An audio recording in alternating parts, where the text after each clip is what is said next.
So I'm going to apply the first derivative test to number 17. All right, I am not going to leave it like this because I don't want to do the product rule. So I'm going to actually multiply that x squared in.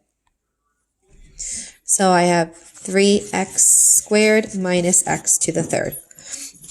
All right, so that is the function. That is not the first derivative. Now I'll take the first derivative. All right, 6x minus 3x squared.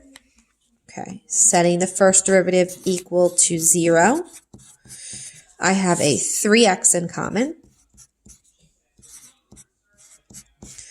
And I have two critical values, 0 and 2.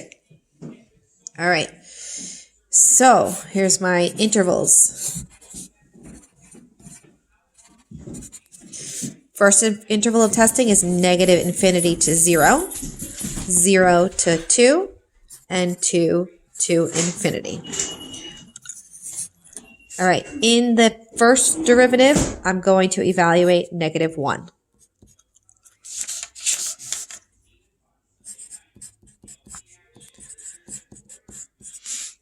All right, this is a negative number.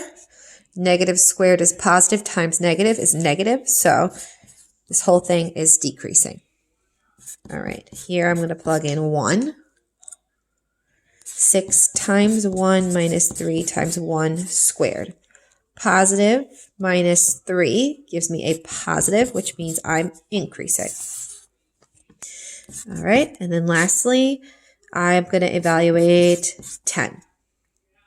6 times 10 minus 3 times 10 squared. 60 minus 10 squared is 100, so this is 300, which is going to give me a negative number, so I'm decreasing. All right, so I have decreasing to increasing, relative min. Increasing to decreasing, relative max. All right, so I'm plugging 0 and 2 back into the original function.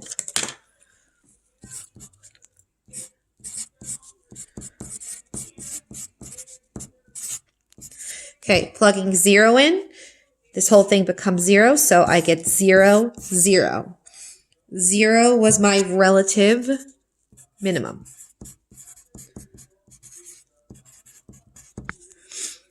All right, now I'm going to plug in 2. Plugging in 2, I get 3 times 2 squared minus 2 to the third.